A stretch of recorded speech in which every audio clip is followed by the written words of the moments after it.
Hej, witamy serdecznie na kanale Archodzy Hi-Fi. Po tej stronie Grzegorz, po drugiej stronie jak zwykle niezmiennie Darek. Cześć Darku. Cześć Grzegorzu, witajcie. Myślałem, że sobie poszedłeś. Dzisiaj serduszko troszeczkę, przynajmniej moje, zabiło mocniej, jeśli chodzi o katalog z roku 85. Markę znacie. Tutaj widać koncercik jakiś trwa, a do tego już na okładce nas wita sporo ciekawostek z marki Marantz, która już w tym okresie nie była, prawda, Darku, Marantzem de facto, to był Philips. Przynajmniej ta część, bo firma Marantz to miała, to jest w ogóle trochę zaplątane, ale tak w skrócie mówiąc, Marantz amerykański zrobił sobie Marantza japońskiego, a później został przejęty przez Philipsa. Później został odkupiony przez Japończyków i de facto teraz co jest Marantzem japońskim. Zrozumiałeś z tego, co powiedziałem, Darku? Wiesz co, no to taka historia rodzinna, no to tak czasami w rodzinie bywa, nie? No, jeden. Dobra, nie będziemy w to brnąć, lecimy dalej. Wstęp, tutaj dla chętnych może. AV Bus jakiś tam był 85, no to w zasadzie wprowadzanie już drugi rok może już cyfrowego sygnału w postaci płyty kompaktowej. Jak widać tutaj CD74 Marantza, to jest dość droga zabawka. Ciekawe, po ile chodzą. Może sprawdzić tak w międzyczasie, po ile takie CD74? Mogę ci zrobić taką przysługę. O, to ja poproszę, a w tym momencie powiem dlaczego pewnie to jest takie drogie. Tutaj w opisie raczej nie widzę słów kluczowych, które chciałbym zobaczyć, a mianowicie jaki przetwornik cyfrowo-analogowy tu jest. Na pewno jest to Philips. TDA 1540 lub 1540.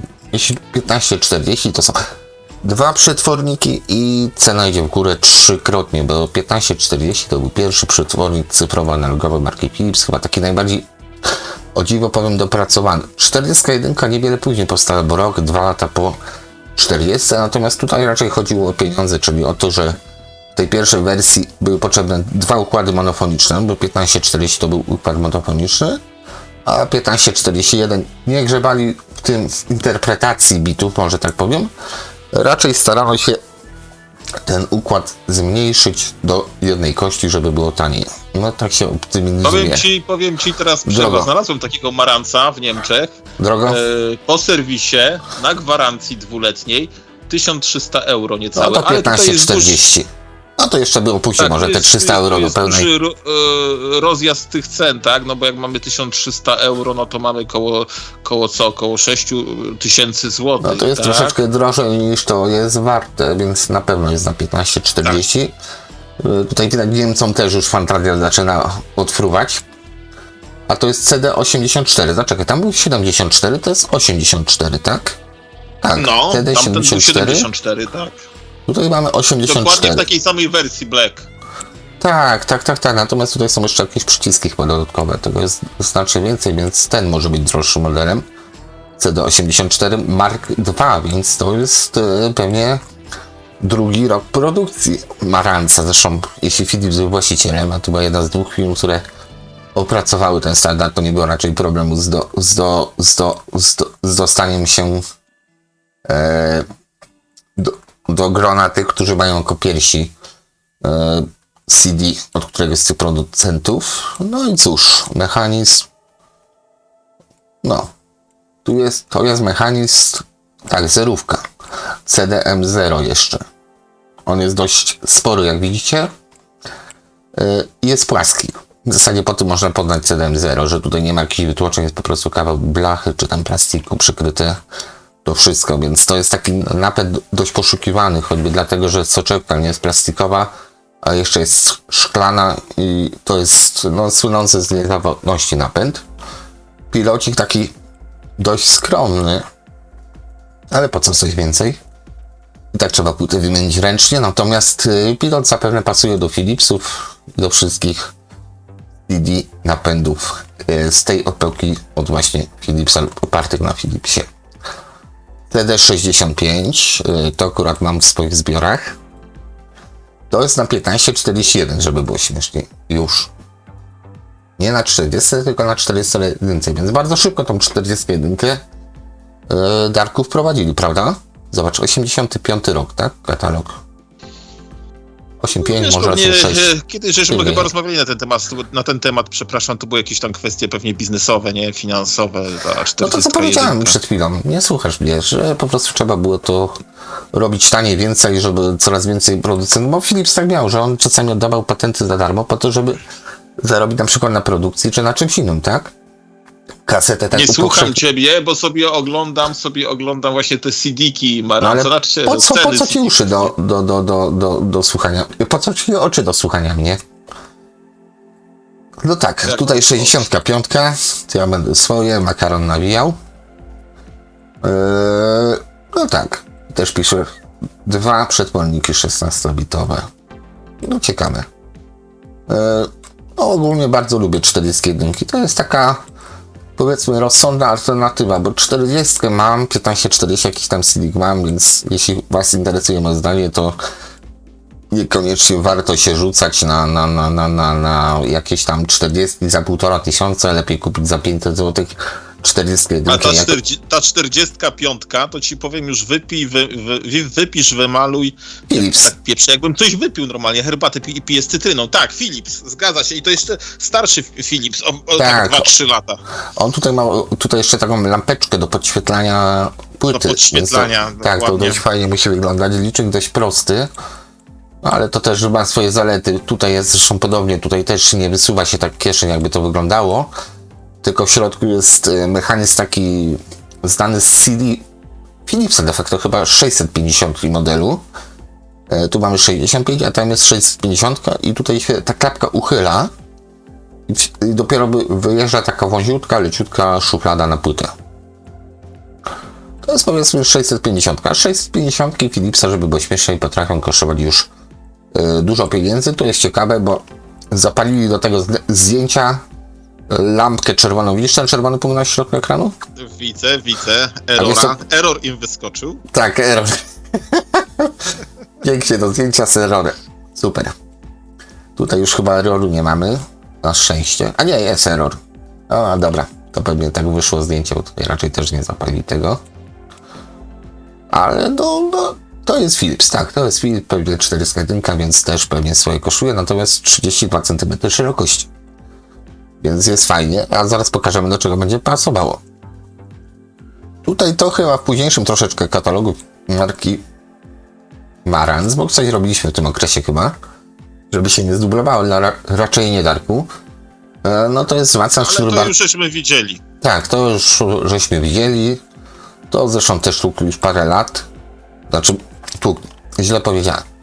Było produkowane po prostu przez pewien okres czasu. Tutaj wprowadzenie jest do wzmacniaczy. No tutaj to bym przytulił. Może to nie jest dual mono, ale no jest na co patrzeć. Nawet jak na Philipsa.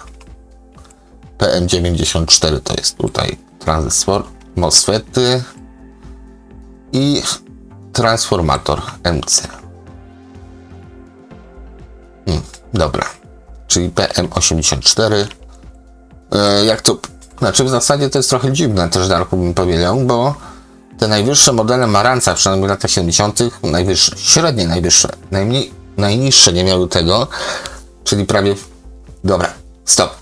Prawie wszystkie modele marki Marantz, amplituder przynajmniej, wzmacniacze również, miały jeszcze dodatkowo regulację tonów średnich. Tutaj już z tego zrezygnowano, tak? Masz co? Gałkę... Poszli w taniochę. No nie, no po prostu nie było to potrzebne, tak? Ale dla mnie to jest taki znak rozpoznawalny Marantza, właśnie też regulacja tonów średnich. Ale powiedzmy Nie tutaj... tylko Grześku Marantza, bo w wielu innych sprzętach właśnie starszych jeszcze, jak cofnęlibyśmy się jeszcze o kilka lat do lat 70., to występowały te regulacje tonów średnich, tak? Ale I tylko w topowych, natomiast u Marantza to w większości. Zgadza się. Dokładnie, no tutaj to wszystko, te gałki są po to, żeby było ładnie, estetycznie, bo tutaj no selektor wyjścia raczej nie musiał być tej wielkości, a tym bardziej wybór 2 par kolumn nie musiał być tej wielkości, to można by było 2 przyciskami, bo mi tutaj zdecydowano się na gałkę. Tu mamy selektor wejść, balans, volume i typ gramofonu. Dobrze. Loudness, mono, tej monitor 1.2 i direct, czyli pominięcie wszelkich regulacji plus tylko filtr tonów niskich. A maleństwo ma mocy, ma jakąś moc?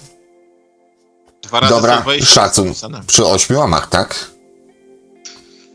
Więc, Tak, przy 8 ohmach. no, więc większość kolumn, które posiadacie, jest to w stanie spalić.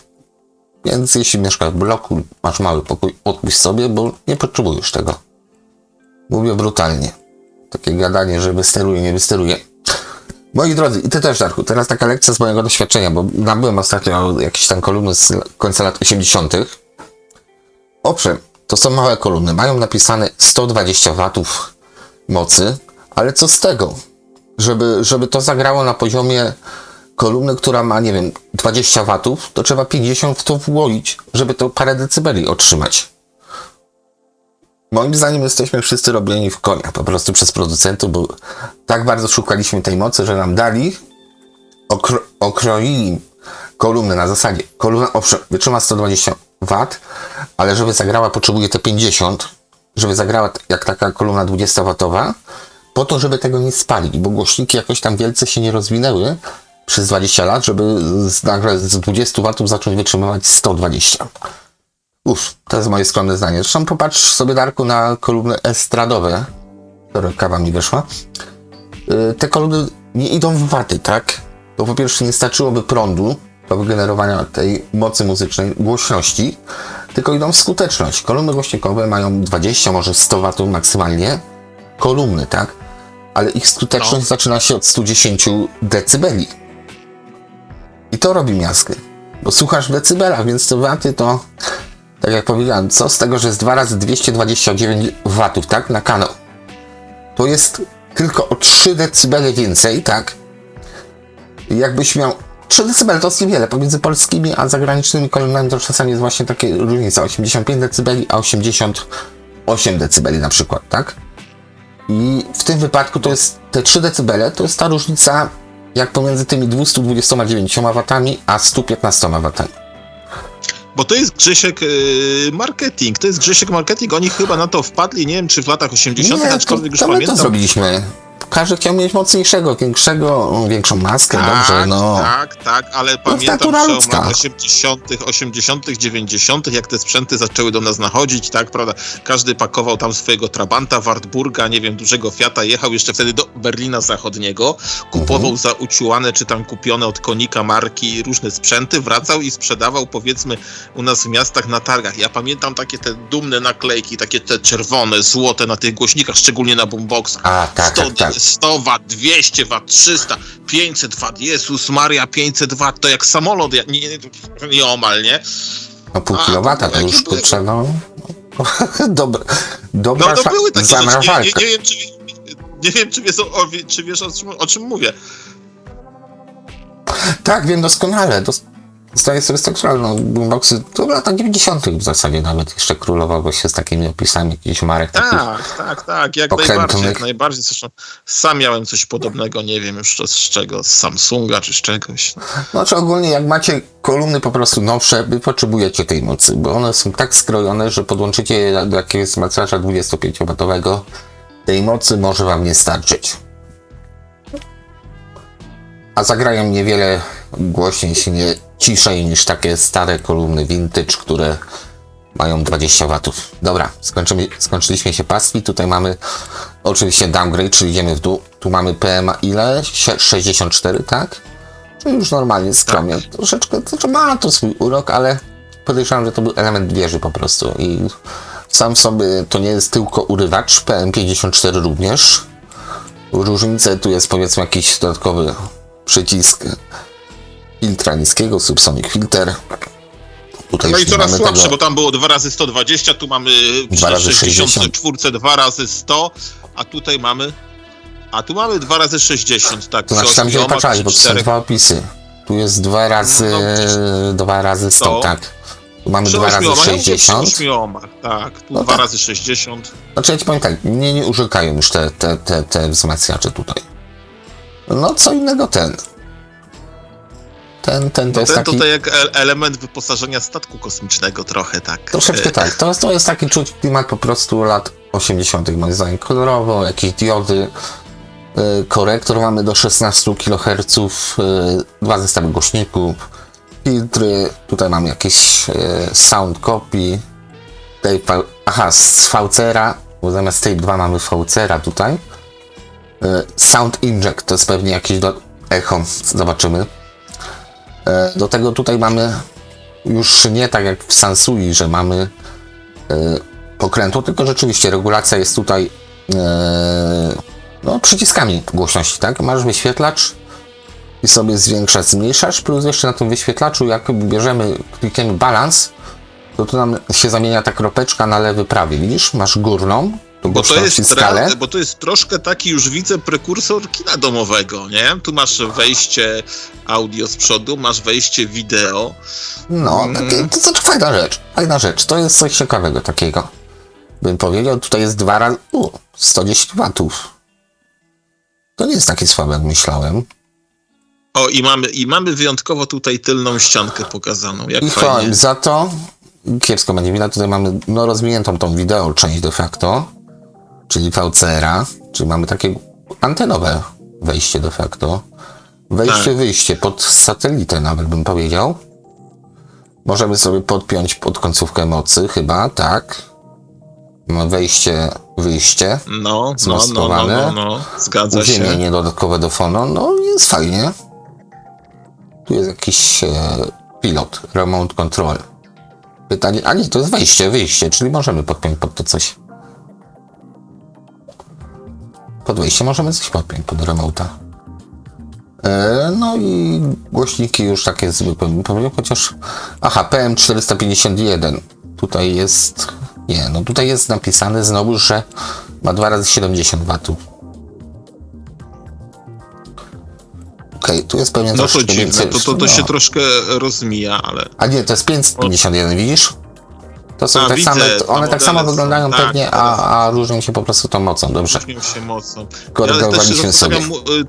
Tutaj jeszcze jest wejście pod tuner i pod takie rzeczy. Ciekawe, czy nie wchodził w komplet tego na przykład tunerek. O, 2 razy 70. No, zaraz zobaczymy dalej, co tu w katalogu jest. AV Surround, tutaj jest jeszcze AV Surround, dobrze, no jest tego troszeczkę w tym. Okej. Tutaj już mamy znowuż 351. Są dość chyba już w cenie, bo to jest taki Gold Edition, bym powiedział, tak? Tu już bezczelnie. 2 razy 60 watów, korektor również, ale to jest już taki tradycyjny. I powiem ci, jeden jest nawet ciekawszy wyglądał niż to, co widzieliśmy wcześniej, te duże, takie klasyczne, audiofilskie wzmacniacze. Aczkolwiek czy to gra, no tutaj bym pieniędzy może nie dał wszystkich na to. Też mamy kontur, filtr, 2 zestawy głośników, korektor, balans, funkcji i to wsio. Nic więcej. Wystarczy, prawda? No ale tutaj na dole mamy komplet, nie tutaj, tylko jeszcze 250. A, tu mamy jeszcze czaruszka. No to już wygląda trochę jak Sania takie, bym powiedział. To jest 2 razy ile? 40 watów. Przy tym mamy. 40 watów przy 8 ohmach. Tak, oby tutaj pokazali coś więcej. No takie wzmacniacze bardzo, bardzo proste. Takie pod Philipsa podchodzące. Tutaj mamy zdjęcie preampa i końcówki. No to podejrzewam samochód albo nerkę byś za to kupił. SC11, SM11.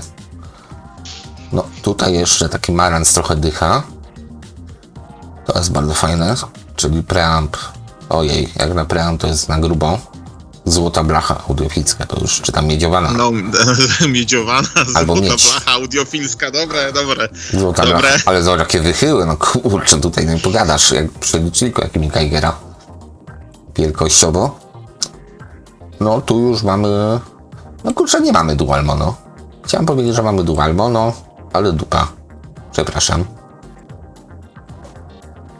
No i wygląda na jeden transformator. Więc jest fajnie, ale... Mamy te kondensatory potężne.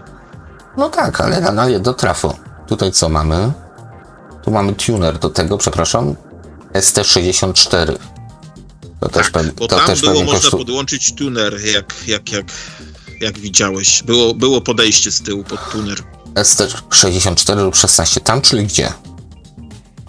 No tam w tym takim, w tym Tym czarnym czarnym. poprzednim, w tym dużym, tak, No, ale to tym wzmacniaczu. prekursorze kina domowego. Jeszcze cofnij się troszkę. Nie, Ale to tu, wiem, nie. dobrze, ja to wiem, no to był zwykły wzmacniacz. Tak, tutaj, no to jest na tuner, no oczywiście. No dlaczego nie? Phono CD, tuner, TV, tape monitor plus VCR. Nic odkrywczego, sorry. Dobra, no tuner jaki jest, każdy widzi, przepraszam. Ale tu będziemy lepiej widzieć. ST551. Tunerków. O, ten tuner jakby był czarny, a pewnie był czarny, bo on jest też oznaczony jako bus. Będzie pasował do tamtego wzmacniacza. Na niebiesko podświetlony, jak to przy Marancie. Tutaj czy jakieś... ach, nie ma. No nie ma. FM, AM, programator do stacji ilu? No obstawia 14 do 16 stacji. Ale cyfrowy tutaj to samo. Ten jest nawet kurczę ładniejszy, 251. Te przyciski tu robią robotę. Bo są przyjemniejsze w wyglądzie. A tunery podejrzewam niewiele się różnią od siebie, jeśli chodzi o funkcjonalność. O, i 151, ten już by pasował na pewno. Dokładnie. No. Też, no programator, jak to tunery, to nie jest Marantz. Jeszcze o parę lat starszy, gdzie spotykało się w tunerze, powiedzmy, lampę oscyloskopu, tak? Tutaj technika, jeśli chodzi o magnetofony pokazane, czyli koła zamachowe, głowica, BHS. No, nie wygląda jeszcze tak tandetnie jak późniejsze mechanizmy. Dolby, układy scalone, SD74, 20 Hz do 21 000 Hz przy Dolby C, 90 dB to odbierałem i na kasecie metalowej, więc no nie wszyscy mają dużo kaset metalowych w dzisiejszych czasach, bo to kosztuje już porobi majątek. SD64, dziwne. Tutaj mamy opisane 74 pokazaną, tak, takie zdjęcie z kwiatkami. Opisane 74 to wszystko, a tutaj już ciągle jest 64. Nie pokazali na zbliżeniu 74. Tak, tutaj nie wiem, czy to jest trzygłowicowe, nawet szczerze mówiąc. Czy to ma autorewers? Tak, to ma autorewers, to jest autorewersem, dokładnie tak. I tamta głowica, pierwsza co była pokazana na poprzedniej stronie, to była właśnie głowica z autorewersem. No i widzisz, a Marantz właśnie to ma do siebie, że on ma bardzo mało, zresztą podobnie jak Philips, bardzo mało modeli trzygłowicowych, tak jak u Sony to się zdarzało często, tak u Marantza i u Philipsa, nie wiem, można na palcach jednej ręki chyba wszystkie trzygłowicowe magnetofony w historii policzyć, wyprodukowane. No taka moda, no ale widzicie, wchodziło, i to też Arku, wchodziły już CD, tak? I właścicielem praw patentowych czy tam technologii był Philips. On wymyślił i wprowadził kasetę kompaktową i on wprowadził i wymyślił płytę kompaktową razem z Sony, oczywiście nie zapominamy. I teraz tą samą metodą powiedzmy to zrobili, tak? Kaseta się już powiedzmy w 1985-1986 roku upowszechniła, więc w zasadzie posiadanie nagrywarki nie było tak bardzo potrzebne jak w przypadku magnetofonu szpulowego, gdzie szpule były drogie, de facto nie opłacało się to wydawać, bo było drogie, bo ilość materiału do tej szpuli była duża potrzebna. Materiału, dosłownie, taśmy. W przypadku kasety, no to topowe modele miały to rewers, bo kasetę się szło do kiosku, do sklepu, gdziekolwiek, czy do sklepu muzycznego, to też już trochę wymarło w dzisiejszych czasach. Kupowało się za 10, 20, a czasem 30 zł. Jakieś wydawnictwa lepsze Sony i wkładało się do kasety z autorewersem i się słuchało, tak? Tak jak płyty kompaktowej od A do Z. Więc dlatego też ten tutaj jest powiedzmy takim prawie topowym modelem. Nie ma trzygłowicowego drugiego numeru w rzędzie, tylko od razu jest autorewers. Natomiast pasmo jest na taśmie metalowej jest również od 20 do 20 000 Hz. Jakieś peak holdy no wiesz, są, Grzesiek, może też tak być, że jak Philips, jak żeśmy rozmawiali, przejął Marantza, też już, a jednocześnie wypuszczali też odtwarzacze CD, też nie chcieli sobie strzelać w kolano i iść w magnetofony trzygłowicowe. Może woleli się skupić na płytach CD, nie? Oczywiście, że tak. Natomiast Marantz ładny, czarnuszek. Czarne o dziwo są fajne, bo łatwiej jest o dziwo wszelkie rysy zamaskować. Takie z własnego doświadczenia stwierdzenie. SD551, czyli te Gold Edition, tak, też autorewers, ale już taki, powiedzmy, usystematyzowany. Tamten to był taki troszeczkę lepszy w smaku, a ten tutaj jest, powiedzmy, tradycyjny do takiego zestawu złotego. Noise Reduction, DBX, Dolby B, Dolby C, więc systemy wszystkie po prostu brali i dawali, bo po prostu mogli, bo to już się kończyło de facto. CD tak było lepsze, tak? Pasmo Tak. przy taśmie metalowej, przepraszam za to przeskoczenie strony, było 19 kHz. Maksymalne 351, tutaj już, a nie, jeszcze z autorewersji, zobacz. I trzeci magnetofon z autorewersem, tutaj już raczej Hi-Fi nawet nie osiąga, od 25 do 18 tysięcy herców. Dolby C mamy, DBX-a wywalili i w zasadzie w tą samą puszkę, co powyżej, wszystko ładnie ułożyli. No nie przez przypadek była na początku, tak jak mówiłem, zareklamowana głowica z autorewersem, żeby później tego nie wkładali, więc już cisnęli to wszędzie. Aha, tam, tak. SD155. Tu już mamy typową kopiarkę. To nie są jakoś wyjątkowo drogie magnetofony. Nie. Aż się skuszę na niego, bo no widać, to jest prosto to tak. To jest 42 cm szerokości, z tego co pamiętam, i 30 do 17 kHz przy taśmie metalowej, więc tutaj szału nie ma. No typowa kopiarka. Ale będziesz miał tak. do kompletu. No, będę miał do kompletu. Chociaż ten też jest do kompletu, ale niekoniecznie jest tańszy. Tutaj co mamy? Też Dolby C, o dziwo, mamy też. No ale tak powiem ci, że ja to potrzebuję, nie. Szczerze mówiąc, szkoda mi pieniędzy na to. 30 do 17 kHz. To po prostu to jest już taka granica, że w dzisiejszych czasach szkoda na to kasy. Mimo że komplet, szkoda na to pieniążków. Tak brutalnie dochodzę do wniosku. Po prostu mam Philipsa 3-głowicowego z tego samego okresu. Tutaj mamy reporterskie dwa magnetofony, bo jednak na płytę CD ciężko było nagrywać w locie, więc jeszcze kaseta się tutaj broniła chociaż.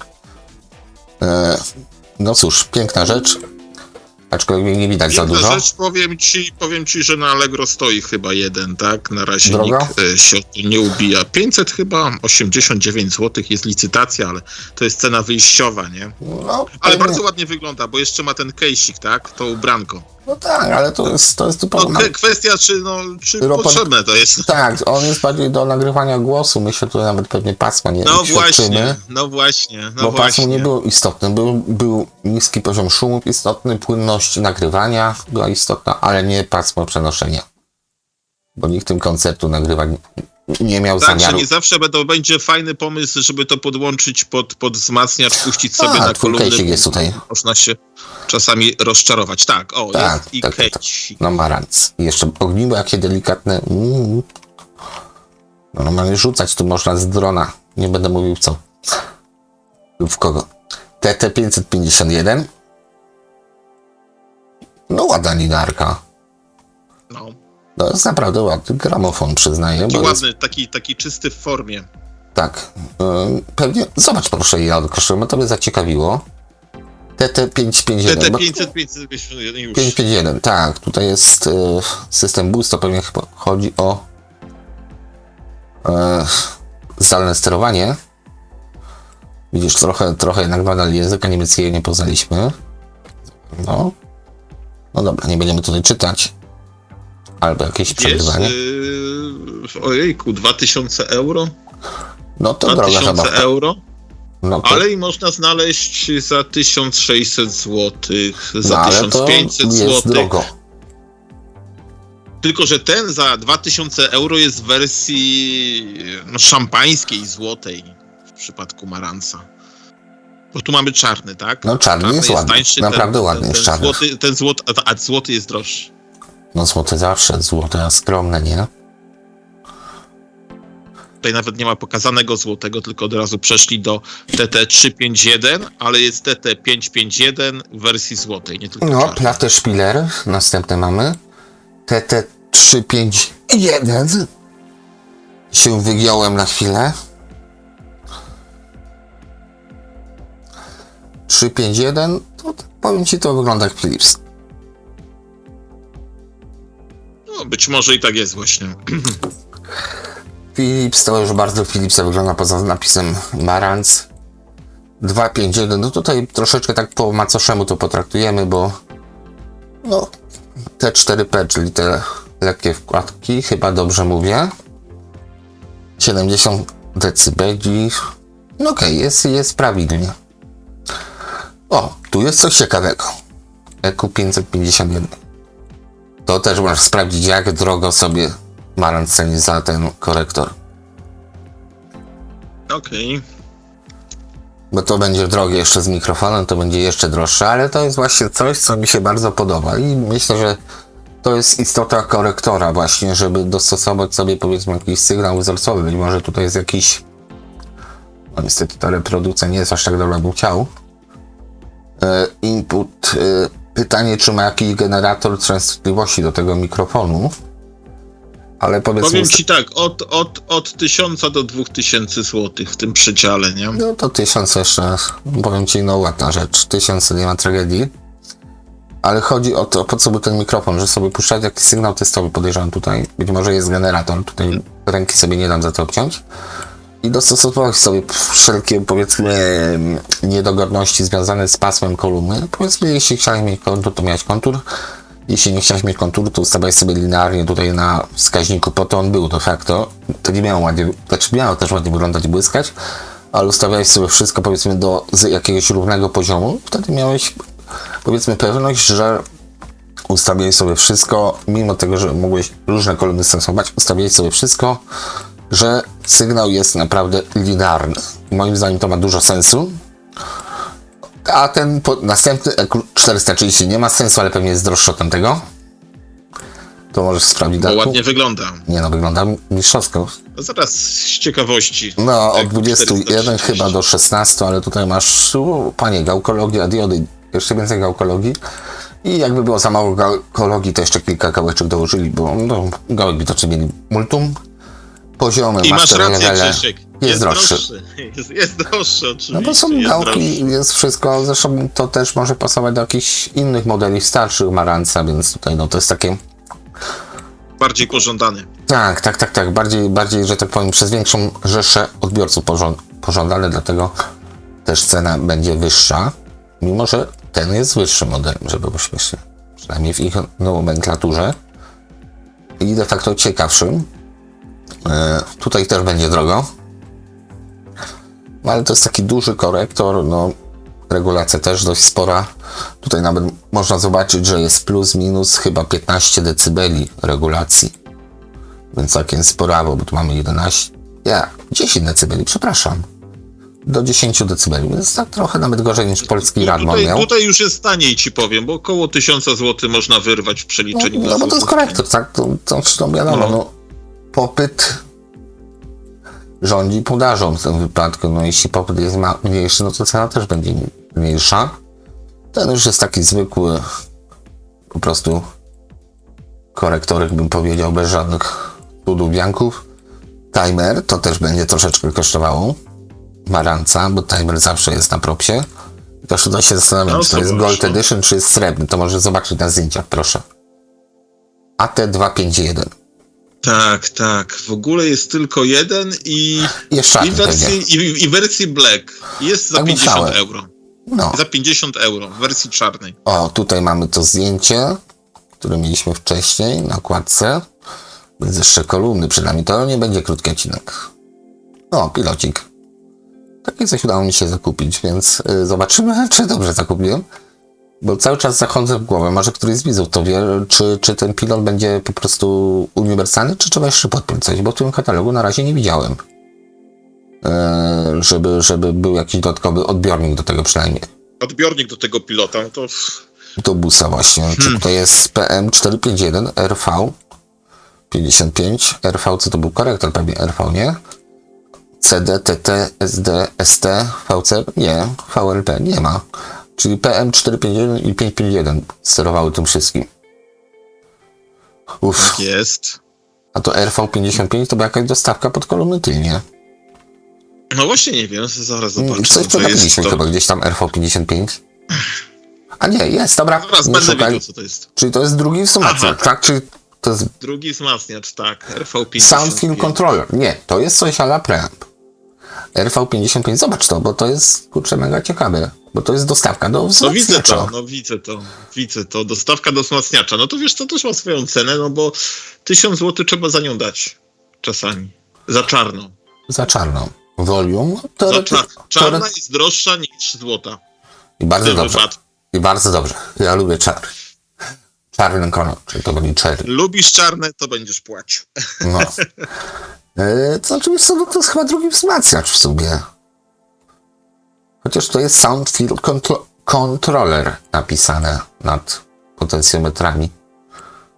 Plus jeszcze tutaj masz jakiś time, opóźnienie sobie regulujesz, przepraszam, delay. Czyli jak miałeś tylnie kolumny, mogłeś sobie, taka kwadrofonia, tylko w dwóch klockach, czyli opóźnienie tylnych kolumn. To echo mogłeś sobie ustawić tutaj. Więc taki ciekawy Grzesiek, wzmacniacz do wzmacniacza. Ja tak go oglądam. No właśnie, wzmacniacz do wzmacniacza. Natomiast on też ma wyjście na parę kolumn z tyłu. Zgadza się, bo on napędza. No tutaj zobacz na ten schemat, Darku. Masz PMA, wzmacniacz, on napędza kolumny przednie. Dobra. Sygnał z telewizora i RV-kę masz podpiętą i kolumnę tylnie, dlatego tu ma tylko 30 W, bo to jest na tył.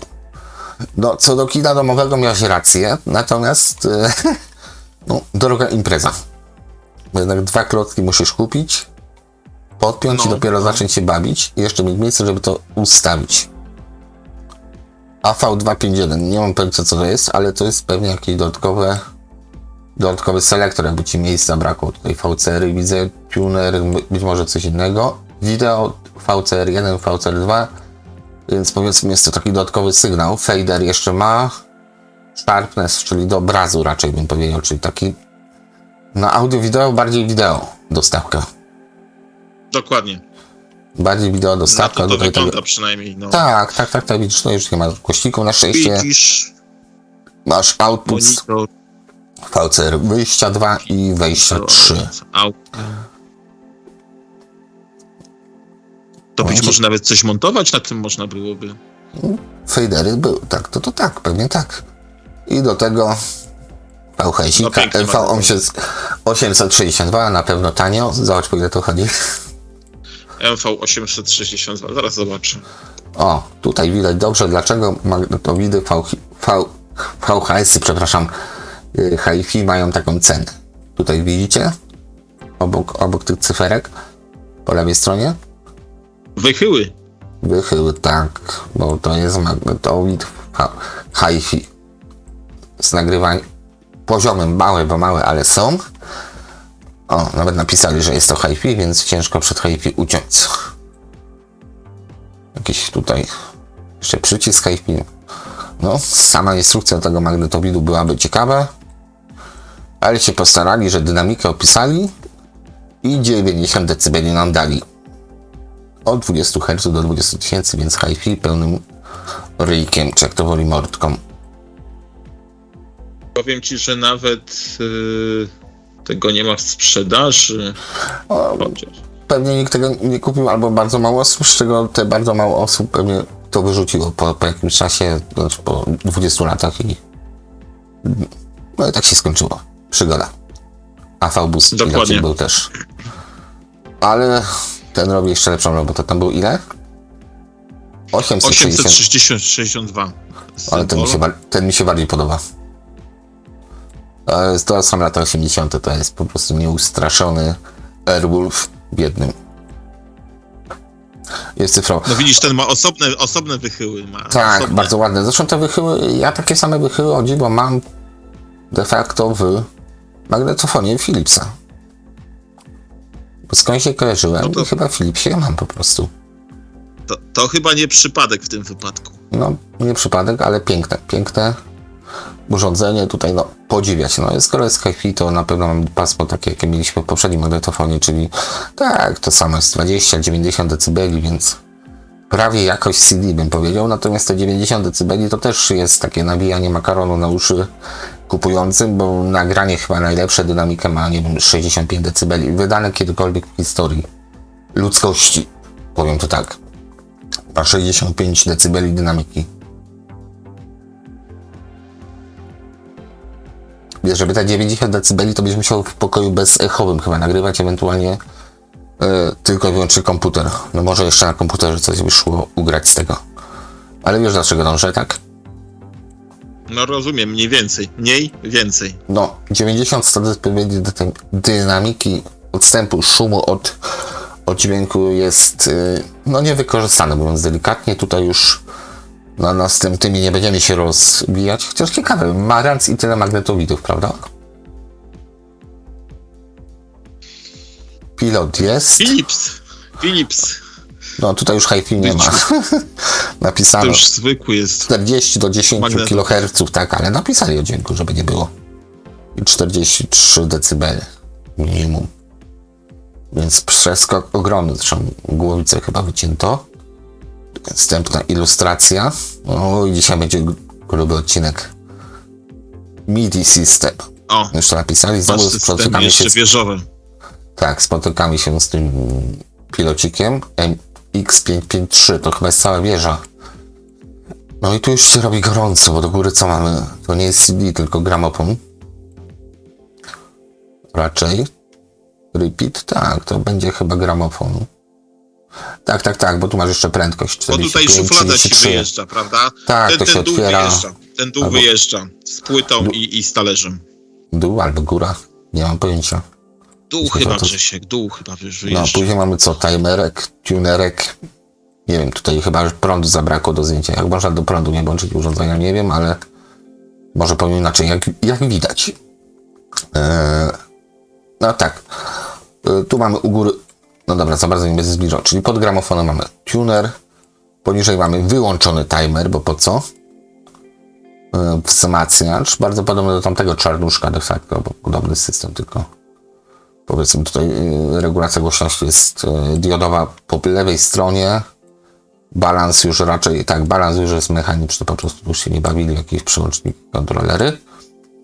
Dwukieszeniowa kaseta. No, nie ma nic. Znaczy jest licznik cyfrowy, jest autorewers i to wszystko. Skromniutki ten licznik cyfrowy, taki, co na jedną cyferkę? To, nie wiem, czy to nie jest do wybierania utworów. No albo możesz mieć rację. Tak, do Nie wtedy w szukania ogóle utworów. licznika. A nie, licznik jest tam na górze, Grześku, między Licznik jest, kieszeniami. ale Jest. nie ma V-meteru. To po prostu typowa kopiarka. Nawet nie kopiarka, typowe urządzenie odtwarzające, bym powiedział. Tutaj idziemy pewnie w dół troszeczkę, więc tu będzie jeszcze gorzej. 450 tylko. Ale gramofon jest. Ciekawe, jak ten gramofon kosztuje. Co to za model w ogóle? Kaset deck, platę szpile TT553. TT553, no zobaczę. No zobacz sobie. A ja tutaj, tu już włączyli do prądu wzmacniacz, to już jest sukces. Tuner, no bardzo ładna rzecz. Taka raczej dla sentymentu, bym powiedział. A tu chyba jest wychył pod tym, nawet pod kasetą. Tak, recording level tutaj masz pod kasetą. A ciekawe, czy w poprzednim tym zestawie był pod kasetą, bo tam nie patrzałem. No nie. No Tutaj. taki gramofon to trzeba liczyć, Grzesiek, 1000 złotych w No przeliczeniu tak, na bo złotych. to jest najdroższa część z tego zestawu, podejrzewam. Cała reszta jest tania. I z tego co widzę, to chyba najrzadsza. PM553, no kto to kupował? CD-kę ktoś kupił, coś innego, kasetę. Wtedy już płyty umierały śmiercią naturalną, przynajmniej na zachodzie. No 353, nawet ten gramofon będzie drogi, żeby było śmieszniej. Mimo, że powiedzmy jakiś taki niż 2 razy 40 watów. A ten nie jest już tak efektowny jak poprzedni. Tak, ale myślę, że to będzie to samo mniej więcej, tylko po prostu inna płyta czołowa, inne możliwości ustawienia. Tutaj nie wiem, czy to nie jest amplituner przypadkiem nawet. Wydaje mi się, że jest to amplituner po prostu. Tak, chociaż, dobra, nie będę mówił tak. Nie, a piętro wyżej to nie jest amplituner? Tuner, przepraszam. Tak. To jest wzmacniacz. RX353, PM353, ST353. Tak, Tak, więc masz gramofon, tuner, wzmacniacz i magnetofon. 353. No okej, to może się podobać. Jedna kaseta na autorewersie, pilot jest. Więc taka fajna rzecz, aczkolwiek już wygląda trochę bazarowo, bym powiedział. No Tu mamy niestety. co? MXA 253 nadal na pilocie. Żeby było śmiesznie, ten gramofon jest ładniejszy od tamtego. Tak, ale pilot już skromniejszy. Zauważ. No nie można mieć wszystkiego, Darku. Tuner, wzmacniacz, tuner jest. Wzmacniacz z korektorem. Kaseta już taka no na siłę, widać, że to Philips, tak? Już na siłę po prostu, żeby znaczek przykleić. Ale Marantz, wiesz o co chodzi, no, tak ta marka powiedzmy zdechła, bo no podejrzewam nawet w tamtych czasach wiedziano, że mimo, że tutaj jest napisane Marantz, że jest to Philips, tak? I to nie jakiś taki, z czym kojarzy się Marantz, że jest na bogato, tak? Marantz w latach 80. nie miał czegoś bardzo takiego taniego dla każdego, a tutaj już jest dla każdego, to można by było dziecko na komunie kupić. Takiego MX-a 153, no może nie w Polsce, no ale mi się to z tym kojarzy, tak? Więc te Marantze no raczej nie będą nigdy miały wartości. Tutaj mamy następne RV, to jest chyba przystawka do tych małych, czyli znowu mamy wzmacniacz we wzmacniaczu, czyli na tylnie kolumny de facto, taka kwadrofonia BIS, czy jak to woli 2.0. Prawda? To były RV tam, to nie? Tak, Dolby Surround. Tak. Ale dziwię się, że tam ona chyba nie była wymieniona. No, to jest Dolby Surround procesor, model RV353, czyli typowy procesor Surround. To jest lewy, prawy, przód, tył, regulację. O, masz nawet kalibrację jakąś tutaj. Ojej. No, powiem ci, ciekawe. Takie rzeczy są ciekawe, bo one są właśnie najmniej spotykane. De facto nie pokazali nic tu, no nie. 2 razy 20 W można podpiąć na tył. ET253 robi się zaraz ciekawi. To jest chyba... Co to jest?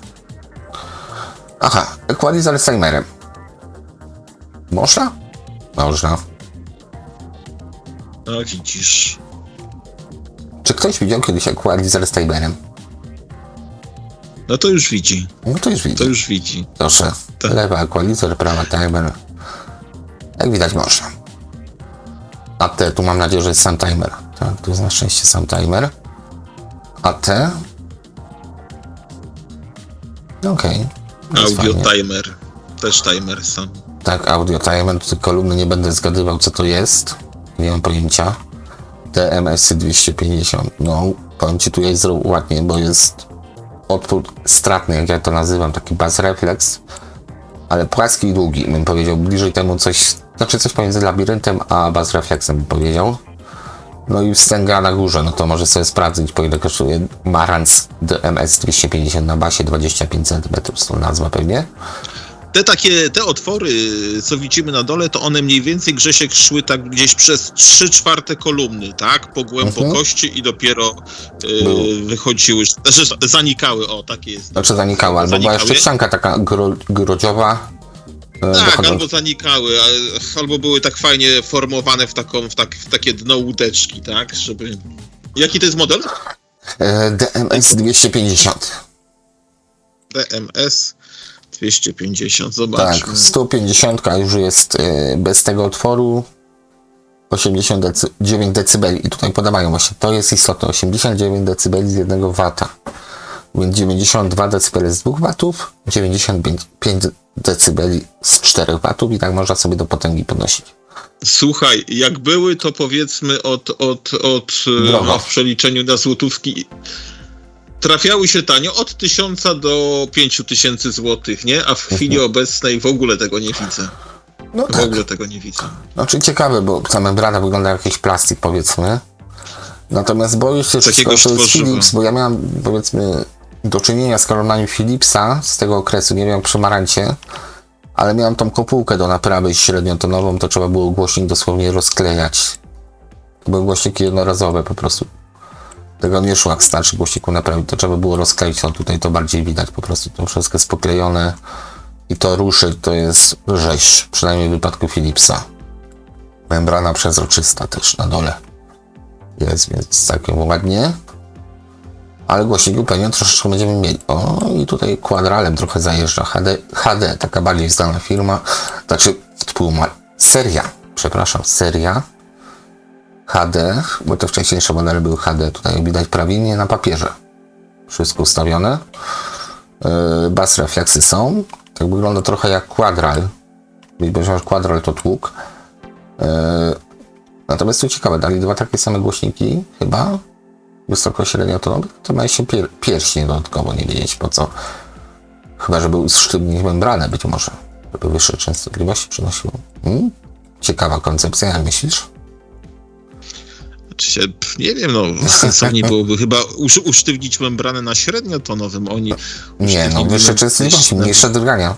Mniejsza amplituda, szybciej, ale mniejsze drgania. No, ale tutaj chociaż nie, dobra, tu jest otwór bazrefleks, więc ten niskotonowy... A ja mówię o wysokotonowym. Ja wiem, ale czasami daje się usztywnienie membrany przy średniotonowym, jak jest kolumna zamknięta, tak? Żeby powiedzmy... Tak, żeby ten niskotonowy nie wzbudzał tego średniotonowego za bardzo. No okej, rozumiem. Zresztą spotkałem się z tym faktycznie. To nie są opowieści dziwnej treści, tylko spotkałem się z takimi rozwiązaniami. Myślę, że te kolumny nie są jakoś porażająco drogie. Jakbym miał same to albo Philipsa, albo nawet Quadrala. Tutaj jeśli chodzi o wykonawcę, bo Philips też dobre głośniki robił.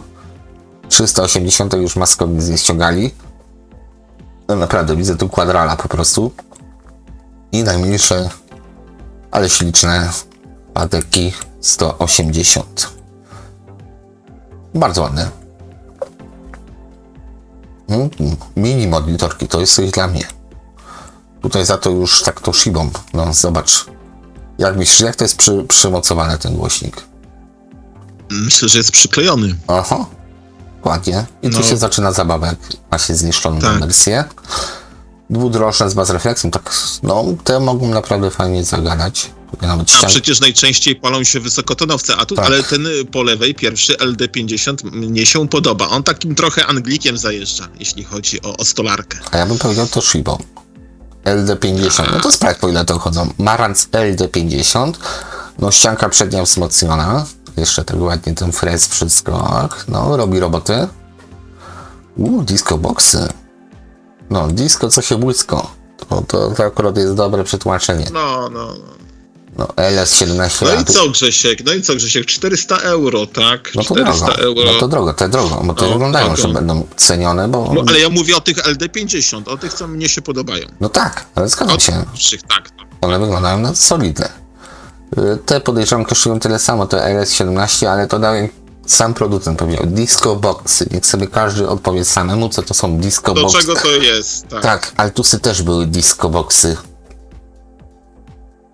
300 watów muzycznej, więc i tutaj ładnie. 99 dB z wata, więc pewnie napisze jakiś znawca, że do lampy. Wszyscy mają lampy po 3 waty, to trzeba dowalić, tak? 20 herców? 40 000. Cholera ci to 40 000 herców. Nietoperze zabijać chcesz? To jest nietoperze? Humanitaryzm? Nietoperze są pod ochroną. To nie humanitaryzm zabija. W ogóle nietoperze są bardzo fajnie. Jak u mnie jest ciepło, a mieszkam pod lasem, to... Latają sobie. Bezgłośnie. Latają tak nietoperze. One tak, bezgłośnie, tylko delikatny szum skrzydełek, tak? Tak. Bardzo fajne zwierzaki. I baza wirusów. Dobra, bo zeszliśmy na temat i teraz nie wiem, co powiedzieć o nietoperzu. Jasne, baza wirusów, tak. Nie podobają mi się te kolumny, tyle powiem. Gdyby je wystawić na portalu aukcyjnym, pewnie by były 2, 3, 4 tysiące, ale nie. Ale 40 000 herców, a co to komu? Ludzie, dajcie spokój. Jak ja słyszę... Ale mają takie future, że cena może być. Wiesz co, dzisiaj nie będziemy tutaj, że tak powiem, przeglądać tutaj parametrów. Kto chce, to niech sobie spauzuje ewentualnie, tak? Platę, szpilery i tak dalej, bo myślę, że te najważniejsze rzeczy omówiliśmy w przypadku katalogu. Ceny są podane.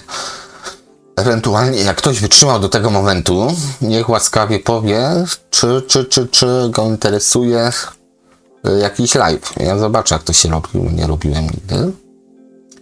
I byśmy w niedzielę się spotkali przed lub po obiadku o 12:00. LS17, kolumny 300 watów, ale z tych 300 watów zostaje ile? Nie napisali nawet, ile zostaje. 40 kHz. A co? High Definition Service, HDki, mini monitory, kolumny, MIDI systemy, wzmacniacze od MIDI, kasety od MIDI, platy szpilery, też proszę boxy. No i udało się, przeżyliśmy. A właśnie, jeszcze zobaczę sobie, kupnę tutaj. Francja, Marantz Europa SA. Czemu SA? Gdzie masz SA? Marantz Europe SA, No. Marantz Trading SA. Pod tym samym adresem to się mieści.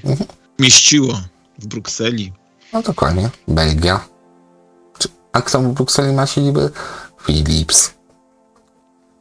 Dynavox Electronics. O, Dynavox będzie trzeba poszukać przy jakiejś okazji. Marantz Szwecja, ale no siedziba główna była w Brukseli. Ale Belgia. zobacz, Grześku, na sam koniec, troszkę polityki. Mamy Jugosławię Jugosławię, tak? jeszcze. Jugosławia to było coś zawieszone pomiędzy wschodem a zachodem, tak? Ale mieli. No, Ale Polski nie ma. mieli. Nie, no nie mamy, żeśmy byli po prostu, no. Ja pokażę, w czym byliśmy. W tym.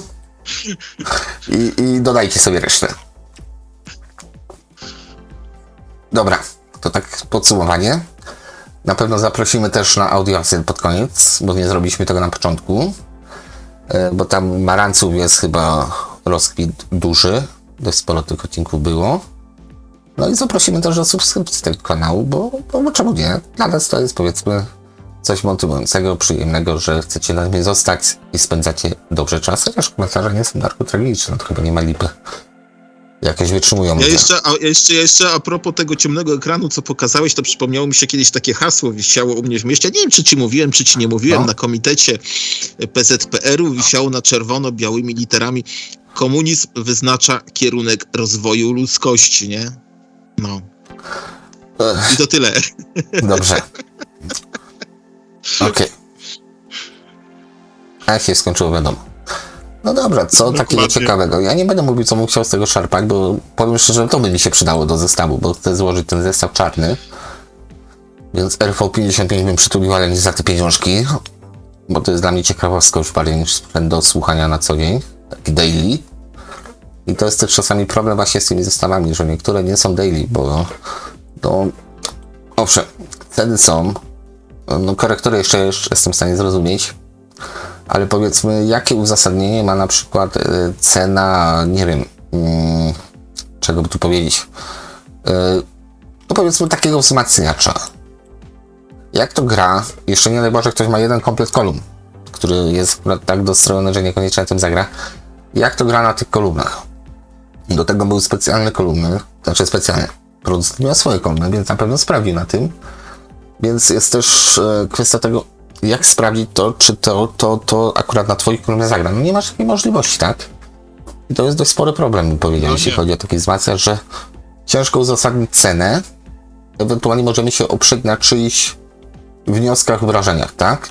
Że to gra dobrze, ale nie zawsze to, co gra dobrze, tak subiektywnie, jak ktoś ci powie, że gra dobrze, No, ale może pomagać oczywiście, że tak, to tobie, jest ruletka, no. twojemu To jest pomieszczeniu i na przykład twojemu zestawowi kolumn, jak masz 1-2 zestawy. No ja mam 150 zestawów kolumn, to ja sobie mogę pozwolić na to, żeby przetestować. Ty, Darek, też masz troszeczkę tego, tak? Też, ale nie tyle co ty. Tak. Więc ja mogę przetestować sobie wzmacniacz. Zresztą byli u mnie ludzie, przyjeżdżali, testowali sobie oboje wzmacniacze i się okazywały różne rzeczy dziwne. I z tego doświadczenia wiem, że po prostu nie zawsze coś, co ktoś mówi, że jest super hiper, jest super hiper. Bo akurat nie macie warunków, nie macie wzmacniacza, kolumn, nie macie czegoś innego i już nie jest super hiper dla was.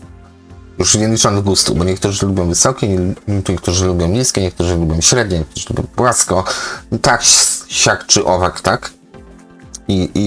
Ale to oczywiście jest dużo zmiennych i tutaj co mi się przypomina, ja tym sprzętem na hi-fi, tak nazwijmy to, byle nie high-end, no tam interesuję się już, powiedzmy, Grześku, no chyba już ponad 20 lat, nie? I pamiętam swego czasu, tam na przełomie lat 90., 2000 zacząłem kupować audio, wideo albo hi-fi. Były takie periodyki, one chyba nadal się ukazują, no i tam znawcy zawsze mówili, że tam, no ci redaktorzy z takim zacięciem, z taką dumą i z taką wyższością wszystko przesłuchali, wszystko wiedzą, nieraz takie pierdoły tam pisali, że szkoda było czytać, ale o co chodzi? No, że jak ktoś chce sobie kupić, tak, a to były czasy prawie 20% bezrobocie w Polsce, oni pokazywali kolumny, wiesz, po kilkanaście, kilkadziesiąt tysięcy złotych, czy tam wzmacniacze, no to należy przyjść do punktu i wziąć twój wzmacniacz, albo wejść swoje kolumny, w zależności co chcesz kupić sobie, czy kolumny, czy wzmacniacz i sobie odsłuchaj w takim pokoju odsłuchowym. No i jak to jest cholernie chybione, ponieważ takie pokoje odsłuchowe były specjalnie często gęsto przystosowane, miały wygłuszenie, miały jakieś panele i kiedy ty to brałeś, to ci Grzesiek tam fajnie zagrało, powiedzmy fajnie zagrało, po czym przynosisz to do domu i to ci nie gra, nie? Znaczy, Tak jak wiemy między sobą, tak jak twoje sprzęty u mnie inaczej grają i twoje sprzęty u ciebie inaczej grają, nie? Tak, ale natomiast ja na przykład się zraziłem, to też prywatne doświadczenie moje, nie będę mówił w jakim mieście, w jakim salonie, ale byłem w salonie audio, pan mi tam jakieś kefy chyba podłączył do jakiejś Yamaszki, no kurde, mówi, patrz pan, jak to super granie. A ja tak mówię, dobra, ale ja chcę, żeby to grało na zero wszystko. Podszedłem do Yamaszki, patrzę, wysokie na maksa, jak to Roman robi, niskie na maksa, kontur podpięty, wyzerowałem. Ja tak słucham, no rzeczywiście gra to. Żadnej skuteczności nie ma, musi być podbite, podbarwione, żeby coś tutaj było takiego ciekawego, żeby usłyszeć te instrumenty. Więc to była moja pierwsza i ostatnia wizyta w salonie audio, bo to jednak wszyscy słuchają według nich po prostu na konturze, wybite wszystko i do widzenia, tak? Ja miałem też taką zacinkę, że po prostu mam zbudowany wzmacniacz lampowy. I powiem wam tak, jak jesteście masochistami, zbudujcie sobie wzmacniacz lampowy, nie kupujcie Chińczyka, bo przy Chińczykach to pobór prądu i waga się zgadza, a nie kurde jakieś parametry, jeśli chodzi o zniekształcenie. Ja mam zrobione przez naprawdę wielkiego fachowca wzmacniacz i moim życzeniem było, żeby było od 20 Hz do 20 000 było linearne, czyli żadnych podbarwień, odchyleń. Otrzymałem to, po czym około 1,5 roku szukałem kolumn, które na tym w miarę satysfakcjonująco dla mnie zagrają. Skąd też mam tych kolumn w cholerę, a pomysł jeszcze jakiś został. No dobrze, Darku, no to co kończymy? I wyjąłeś mi to, na koniec wyjąłeś mi to właśnie z ust, że dlaczego mamy tyle sprzętów, czy ja mam też tyle sprzętu, bo ty masz więcej kolumn, natomiast ja mam więcej amplitunerów czy wzmacniaczy, bo niektóre teoretycznie powinny zagrać fajnie, ale przychodzą do mnie do domu, podłączam i to fajnie nie gra, dlatego kupuje człowiek tego sprzętu więcej, żeby tych 2-3 komplety sobie wyłuskać, które naprawdę go zadowolą, bo to wszystko nie jest takie oczywiste, tak jak zresztą mówisz, nie? No Trzeba tak. na własnej skórze się przekonać. Tak, i wtedy można powiedzieć, pokazać coś sensownego powiedzieć na ten temat, tak? Dlatego na przykład, dobra, szkoda czasu.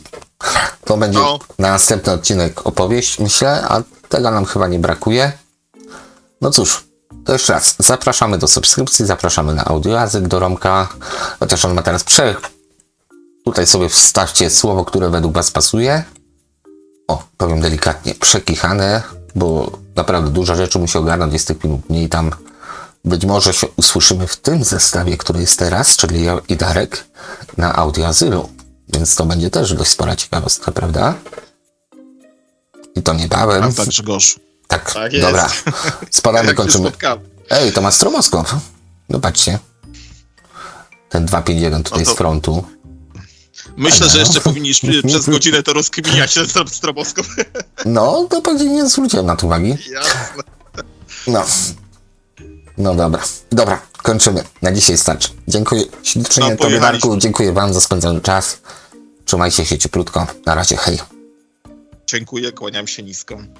Tylko żebyś o ziemię nie przypieprzył. To było takie powiedzenie.